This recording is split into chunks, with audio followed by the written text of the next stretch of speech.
Well, hello, and welcome back. I'm Claire, this is Purple Poppy, and today we are on Coffee Break Crafting. And the title of today's Coffee Break Crafting is Vintage Photos.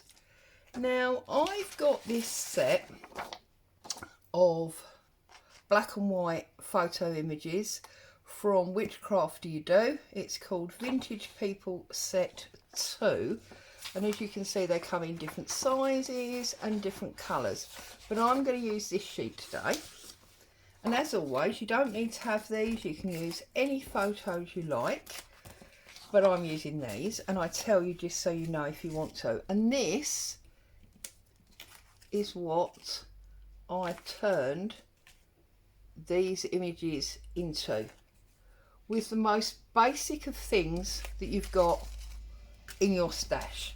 So the first thing I'm going to do is move my coffee before I send it flying. I'm then going to get my craft knife. Goodness knows where it's gone. Here it is.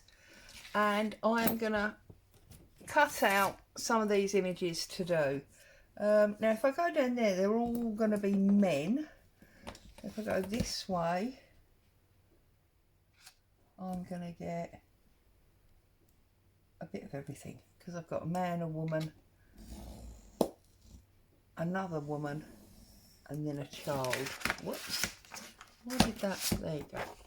Okay, so I'm going to cut them all out because I want them individual, and then as I say, I'm going to age them back. Now the ones that I showed you, they're a bit crinkly. Now they're crinkly because I've only just done them, and you can see this one's still a bit wet.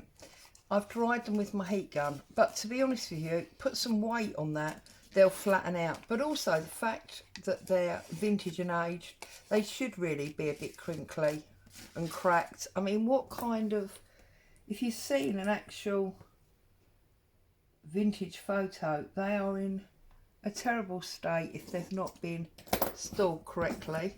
I know I've got some that are, you know, in a bad way. So we're going to trim all these out, and then as I say, I'm going to be using the most basic things you've got in your stash. We are going to be using some brown ink.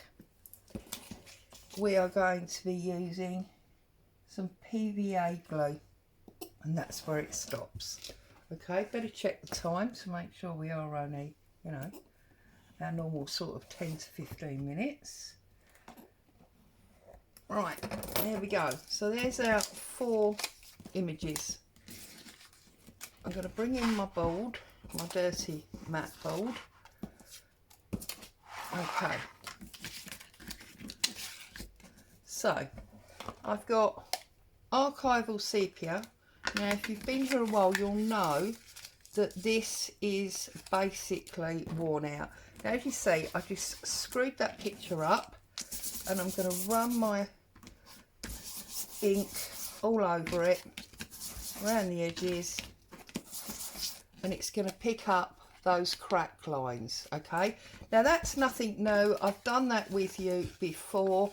I know lots of people have done things like that. See, and we've got this one here, and we'll just, oh, it looks it looks like we've extinguished him, doesn't it? We better put another one through the middle so that it doesn't look quite as, there you go.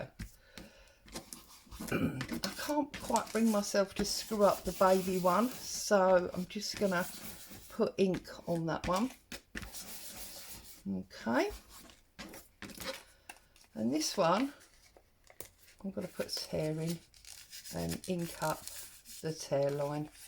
Okay, and then run round her.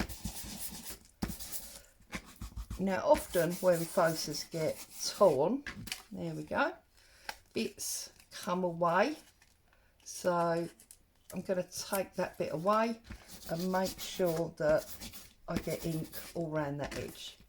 Okay, that's the first stage. The second stage is to make some drip marks on them. Oops, oh look, I've got ink all over me now. Now very often when you have an old photo, it's got what I call a drip or a splash mark on it. So what I'm going to do is make my oxide wet.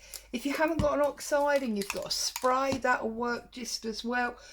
I can't do it with this because this is a non-water mix, but you can do it with any water mix.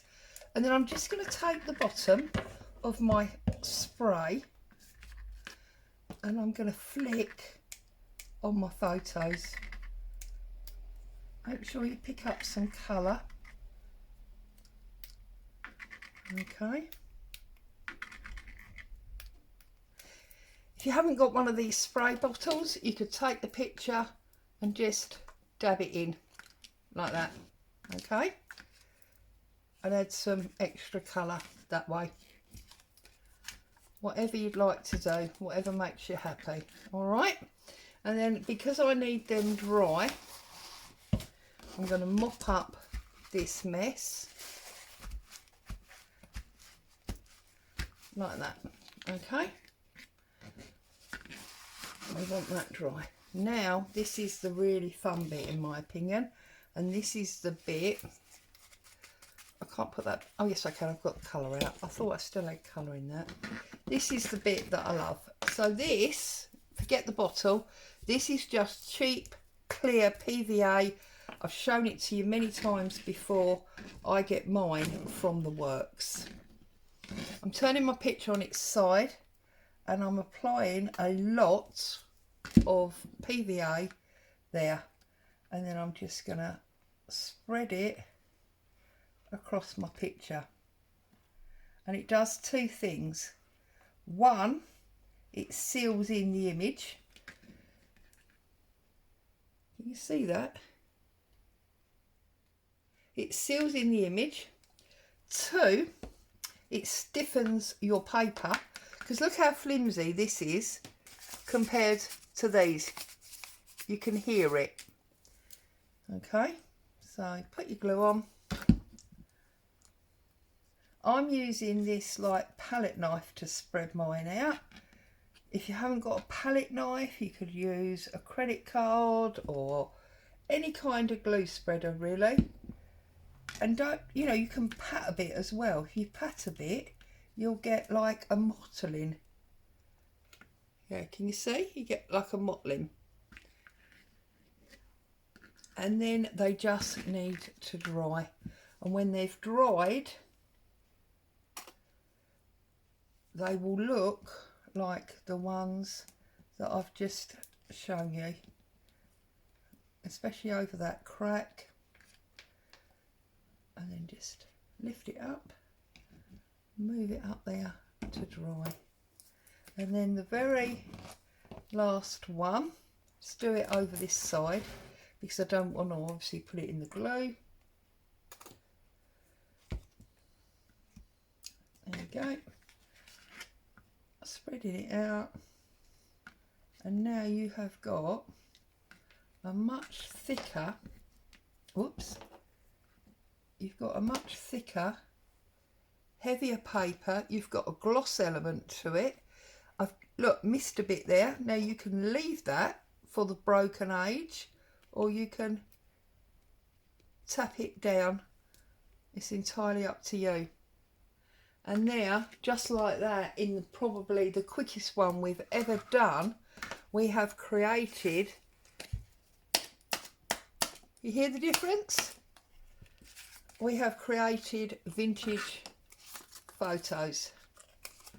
So there you go. Happy crafting. Enjoy your coffee break. I'll be back soon.